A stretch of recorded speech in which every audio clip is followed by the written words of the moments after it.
So హైదరాబాద్లో రోజు రోజుకి వాటర్ సంబంధించి డిమాండ్ పెరిగిపోతుంది. ఒక పక్కన వేలల్లో ట్యాంకర్లు కూడా బుక్ అవుతున్న పరిస్థితి. సో ఇదే అంశంపై మనతో మాట్లాడడానికి జలమండలి ఎండి అశోక్ రెడ్డి సార్ ఉన్నారు. సో మాట్లాడించే ప్రయత్నం చేద్దాం.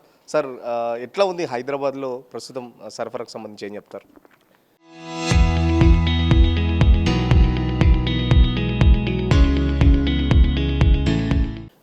వాటర్ సప్లైకి సంబంధించి ప్రతి సంవత్సరం కూడా మనకి ఫిబ్రవరి, మార్చ్, ఏప్రిల్లో మే వరకు కూడా స్ట్రెస్ ఉంటుంది.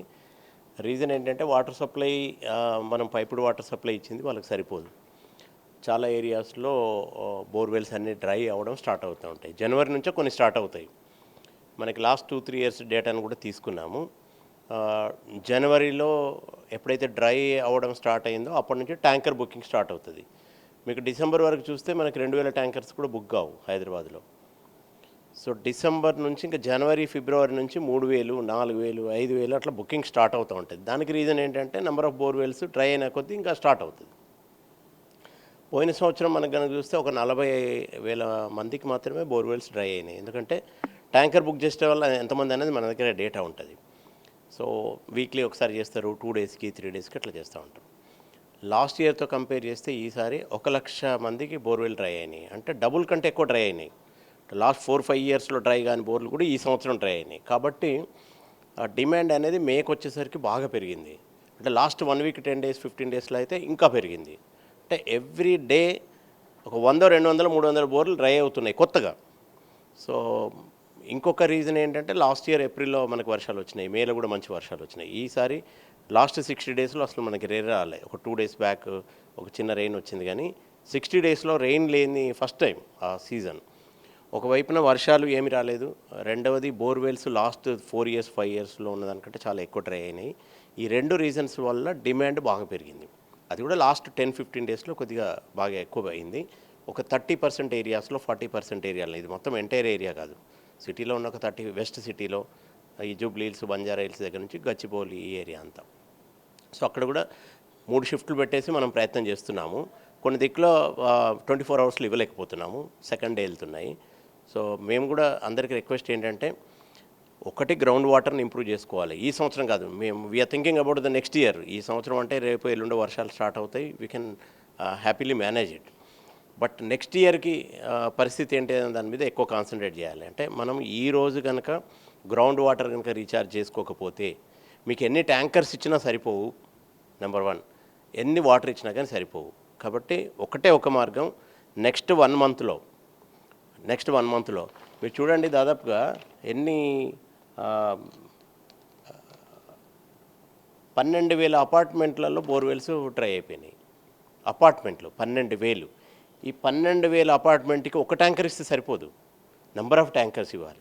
కాబట్టి ఈ మల్టీ స్టోర్ బిల్డింగ్స్ వాళ్ళు కానీ, ఇండివిజువల్ హౌసెస్ కానీ నెక్స్ట్ 30 రోజుల్లో పెద్ద water harvesting pits, roof water కానీ, వాళ్ళ గ్రౌండ్ వాటర్ కానీ, వాళ్ళ బోర్వెల్ చుట్టూ వాటర్ హార్వెస్టింగ్ పిట్ చేసుకొని, ఈ వర్షాకాలంలో వచ్చిన వాటర్ని కనుక మనం స్టోర్ చేసుకోకపోతే, భూమిలో గ్రౌండ్ వాటర్ ఇంప్రూవ్ చేసుకోకపోతే నెక్స్ట్ సమ్మర్ ఇంకా కష్టంగా ఉంటుంది.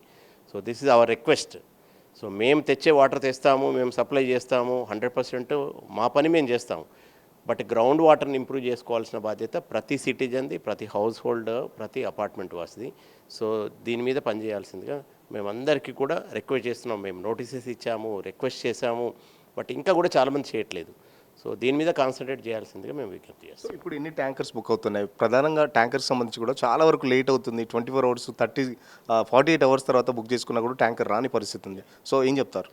ఇప్పుడు కొన్నిసార్లు మాకు వాటర్ బుక్ చేసిన తర్వాత సప్లై లేనప్పుడు వాళ్ళు బుక్ చేస్తారు. నెక్స్ట్ డే మార్నింగ్ మేము సప్లై ఇస్తాం. సప్లై ఇచ్చిన తర్వాత ట్యాంకర్ క్యాన్సిల్ చేసుకోవాలి. అంటే ఈరోజు మాకు సప్లై లేదు కాబట్టి ట్యాంకర్ బుక్ చేసినాము, నెక్స్ట్ డే మార్నింగ్ మేము సప్లై వస్తుంది అంటే మేము వాటర్ ఇస్తున్నాం, బట్ ఆ ట్యాంకర్ అలాగే పెట్టుకొని ఉంటున్నారు. They are not cancelling. After water supply చేసిన తర్వాత కూడా ట్యాంకర్ క్యాన్సిల్ చేయట్లేదు. అట్లా చూస్తే ఇప్పుడు 15,000-16,000 ట్యాంకర్లు బుక్ అవుతున్నాయి మనకి. మన మ్యాక్సిమం కెపాసిటీ 12,000. ఒక రోజులో 3 షిఫ్ట్లు చేసినా కానీ 12,000 ట్యాంకర్లు మనము సప్లై చేయడానికి మనకు ప్రొవిజన్ ఉంది. సో మిగతా అన్నీ కూడా నెక్స్ట్ డేకి షిఫ్ట్ అవుతూ ఉంటాయి. సో మొన్నకు వర్షం పడింది, ల్యాండ్స్కేపింగ్ ఆటోమేటిక్గా తగ్గిపోయింది, దానివల్ల ఒక 10% తగ్గిపోయింది. అంటే ఇవన్నీ కూడా ఒకదానికొకటి లింక్ ఉంటాయి. ఒకరోజు వర్షం పడగానే సడన్గా తగ్గిపోతుంది, ఒకరోజు సప్లై ఇవ్వగానే తగ్గిపోతుంది. ఇప్పుడు మాకు షేక్పేట ఏరియాలో సప్లైస్ తక్కువ ఉన్నాయని ప్యానిక్ అయిపోయి అడ్వాన్స్గా బుకింగ్ చేశారు. నీకు 3 రోజుల తర్వాత కూడా ట్యాంకర్ రాలేదు అని అంటే సప్లై వచ్చినట్టు. నీకు సప్లై వచ్చిన తర్వాత కూడా దాన్ని క్యాన్సిల్ చేయాలి, కానీ చేయకుండా అలాగే పెట్టుకుని ఉంటున్నారు. సో కాబట్టి మనకు పెండింగ్ కనపడుతుంది. పెండింగ్ ఎందుకు కనపడుతుంది అంటే సప్లై ఇచ్చిన తర్వాత కూడా ట్యాంకర్ని క్యాన్సిలేషన్ చేసుకోవట్లేదు. సో అలా కొన్ని పడుతున్నాయి. ఒక 2000 ట్యాంకర్లు 1500 ట్యాంకర్లు నెక్స్ట్ డేకి వెళ్తున్నాయి. అంటే అదంతా 1 అవర్ బ్యాక్ బుకింగ్ ట్యాంకర్లు కూడా నీకు పెండింగ్ కనపడతాయి. కానీ 24 అవర్స్ తర్వాత అంటే ఇవి వస్తూ ఉంటాయి, మళ్ళీ కొత్త డిమాండ్ వస్తూ ఉంటాయి, పాత వెళ్తూ ఉంటాయి. So we are managing. ఇంకొక రేపు ఎల్లుండి వర్షాలు ఉన్నాయి, ఈ వర్షాలతో సెట్ అయిపోతుంది. సో ఉస్మాన్ సాగర్ కానీ హిమాయత్ సాగర్ సంబంధించి ఎట్లా ఉంది నీటి లభ్యత? ఎంత వాటర్ సోర్స్ ప్రాబ్లం లేదు. సో సోర్స్ వరకు బాగానే సేఫ్టీగా ఉంది. ఒక్క సింగూరులో మాత్రం ఎమర్జెన్సీ పంపింగ్ స్టార్ట్ చేశాము, ఎందుకంటే అందులో వాటర్ తగ్గిపోయింది. అది కూడా ఒక 50-60 డేస్కి సరిపడేంత ఎమర్జెన్సీ పంపింగ్ ఉంది. వర్షాకాలం రాగానే మళ్ళీ సోర్స్ ఇంప్రూవ్ అవుతుంది. సో ప్రస్తుతానికైతే సోర్స్ పరంగా ఎక్కడ ఏం ప్రాబ్లం లేదు. గోదావరి ఫేజ్ 2 పనులు ఎక్కడ దాకా వచ్చాయి? ఎందుకంటే మొన్ననే అమౌంట్ కూడా రిలీజ్ అయిన పరిస్థితి. సో గోదావరి ఫేజ్ 2-3 అనేది ఆల్రెడీ స్టార్ట్ అయింది. 6 months అవుతుంది వర్క్ స్టార్ట్ అయ్యి. ఒక 5 కిలోమీటర్ల పైప్ లైన్ కూడా కంప్లీట్ అయింది. పంపింగ్ స్టేషన్స్, తర్వాత WTPలు అన్నీ కూడా వర్క్లు స్టార్ట్ అయినాయి. బట్ మినిమం 15 నెలలు టైం పడుతుంది మనకి. 15 to 16 months టైం పడుతుంది. నెక్స్ట్ ఇయర్ డిసెంబర్ వరకు అందుబాటులోకి వస్తుంది. కాబట్టి నెక్స్ట్ సమ్మర్ అనే దానికి మనం ప్రిపేర్ అయి ఉండాలి కొద్దిగా. చాలా వరకు కంప్లైంట్స్ వస్తున్నాయి, ట్యాంకర్లు బుక్ చేసిన తర్వాత రావట్లేదు, బట్ బ్లాక్లో మాత్రం సేమ్ జలమండలి నుంచి అంటే ఏదైతే నియర్ బై వాళ్ళు తీసుకొని వస్తున్నారు అని చెప్పేసి కూడా. అంటే బ్లాక్ అని కాదు, మనం బుక్ చేసిన ట్యాంకర్లు ఆన్లైన్లో ఉంది. సో MCCలో బుక్ చేసిన ట్యాంకర్లకి టోకెన్ నెంబర్ వస్తుంది, క్యూ వస్తుంది. అయితే ప్రతి 5 ట్యాంకర్లకి ఒక ట్యాంకర్ మనము ట్యాంకర్ ఓనర్కి ఇండివిజువల్గా ఇస్తాం బుక్ చేసుకున్నది. అది మాకు అగ్రిమెంట్లోనే ఉంటుంది. మా 4 ట్యాంకర్లు MCCది కొడితే 5వ ట్యాంకర్ ఇండివిజువల్గా వాళ్ళు సర్వ్ చేసుకోవడానికి ఉంటుంది. సో అంతేగాని బ్లాక్లో కాదు అది. సో 5 ట్యాంకర్లు ఏదైతే MCCలో బుక్ అవుతుందో 5వ ట్యాంకర్ని నేను ట్యాంకర్ ఓనర్కి ఇస్తాం. ఎందుకంటే మనం వాళ్ళకి ఇచ్చేది 400 రూపీస్ ఇస్తాం. నిజంగా చెప్పాలంటే 400 రూపీస్ ఒక ట్యాంకర్కి, డ్రైవర్కి, వానికి మెయింటెనెన్స్కి, వెహికల్కి, డీజిల్కి అంతా ఇచ్చినా కానీ 3000 కంటే ఎక్కువ రాదు, 3-4 వేలు. కాబట్టి 5వ ట్యాంకర్ ఒకటి మేము వాళ్ళకి సెపరేట్గా వాళ్ళకి బుక్ చేసుకున్న వాళ్ళకి మేము ఇస్తున్నాము. సో అక్కడ తేడా వస్తుంది, కానీ మిగతా వాటిల్లో 100% 500 రూపీస్ తోటే వెళ్తున్నాయి. సో ఆ ట్యాంకర్కి దాదాపు 2000-3000 కూడా వసూలు చేస్తున్న పరిస్థితి. సో దానికి సంబంధించి వాళ్ళు MCCలనే బుక్ చేయొచ్చు కదా, ఎందుకు ట్యాంకర్ ఆయన దగ్గర బుక్ చేయాలి? 1 గంట 2 గంటలు లేట్ అవుతుంది, 10 గంటలు లేట్ అవుతుంది, 8 గంటలు లేట్ అవుతుంది. బట్ మా దగ్గర 10,000 ట్యాంకర్లు బుక్ అవుతున్నాయి. వాళ్ళకి ఇచ్చేది ఎంత? 500 ట్యాంకర్లు 600 ట్యాంకర్లు ఇస్తాం మేము, అంతే. సో అది వాళ్ళు ఇష్టపూర్వకంగా వాళ్ళ దగ్గర బుక్ చేస్తున్నారు. అదే మా దగ్గర లైన్లో బుక్ చేసుకుంటే లైన్లో వస్తుంది, కొద్దిగా టైం పడుతుంది, అంతే. ఓకే. సో ఇంకుడు గుంతలకు సంబంధించి ప్రోగ్రామ్ ఏం తీసుకోబోతున్నారు? 1 monthలో అందరికీ చెప్పారు కదా చేసుకోవాలని. సో మేము అంటే లాస్ట్ బిఫోర్ ఇయర్ కూడా 14,000 చేశాము. లాస్ట్ 1 yearలో నిన్నటి వరకు మే 30 వరకు 24,000 ఇంకుడు గుంతలు కంప్లీట్ చేశాం. సో అదంతా కూడా జలశక్తిలో మనకి ఆన్లైన్లో రికార్డ్ అవుతుంది. సో ఈ సంవత్సరం కూడా మనము దేశంలో ద హైయెస్ట్ నంబర్ చేసిన మున్సిపాలిటీ కార్పొరేషన్ మనదే.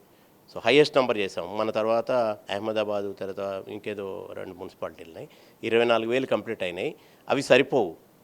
అట్లీస్ట్ 1,00,000 వాటర్ హార్వెస్టింగ్ స్ట్రక్చర్స్ని కనుక మనం ఈ రెయినీ సీజన్లో చేసి ఆ వాటర్ని కనుక గ్రౌండ్లోకి కనుక పంపించగలిగితే నెక్స్ట్ సమ్మర్లో కొంత రిలీఫ్ వస్తుంది. సో దానికోసం మేము ప్రయత్నం చేస్తాం. మీరేమో ఇంకుడు గుంతల్లో టాప్ ర్యాంక్లో ఉన్నాయని చెప్పి చెప్తున్నారు. బట్ చాలా వరకు పార్కుల్లో మెయింటెనెన్స్ లేక ఇంకుడు గుంతలన్నీ కూలిపోతున్న పరిస్థితి, చెత్తతో నిండిపోతున్న పరిస్థితి, వాటి మెయింటెనెన్స్ సరిగా చేయట్లేదు.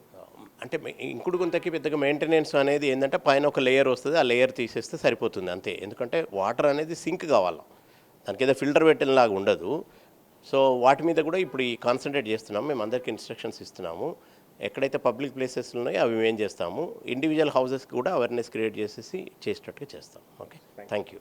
సో ఖచ్చితంగా ఇప్పుడు అయితే దాదాపు 15,000 ట్యాంకర్లు బుక్ అవుతున్నాయి. మా కెపాసిటీ మాత్రం 12,000 ట్యాంకర్లు అయితే సరఫరా చేస్తున్నాం. సరఫరాకు సంబంధించి కొద్దిగా లేట్గానే ఉంది. ఇప్పటికైనా ఏదైతే గేటెడ్ కమ్యూనిటీలతో పాటు ఇండివిజువల్ హౌస్లో కూడా ఖచ్చితంగా ఇంటికి ఒక ఇంకుడు గుంత ఏర్పాటు చేసుకొని గ్రౌండ్ వాటర్ పెంచుకోవాలని చెప్పేసి కూడా అధికారులు సూచిస్తున్నారు. సో గ్రౌండ్ లెవెల్ వాటర్ పెరిగితేనే తప్ప ట్యాంకర్లకు సంబంధించి రద్దీ అయితే ఇట్లాగే కొనసాగుతుందని చెప్పి చెప్తున్న పరిస్థితి. సో ప్రతి ఒక్కరూ బాధ్యతగా తీసుకొని ఇంటిని నిర్మించేటప్పుడు ఖచ్చితంగా ఇంకుడు గుంత కూడా ఏర్పాటు చేసుకుంటే భవిష్యత్తులో ఇలాంటి నీటి కష్టాలు తప్పుతాయి. సో ఇప్పటికే గోదావరి ఫేజ్ 2 పనులు కూడా స్టార్ట్ చేశారు కాబట్టి వచ్చే డిసెంబర్ ఏదైతే 2027 డిసెంబర్కి కంప్లీట్ అవుతుంది కాబట్టి సో నెక్స్ట్ ఇయర్ కూడా ఈ కష్టాలు ఉంటాయని చెప్పేసి జలమండలి ఎండి అశోక్ రెడ్డి సార్ చెప్తున్న పరిస్థితి. వీడియో జర్నలిస్ట్ సతీష్తో సురేష్ RTV కోసం హైదరాబాద్.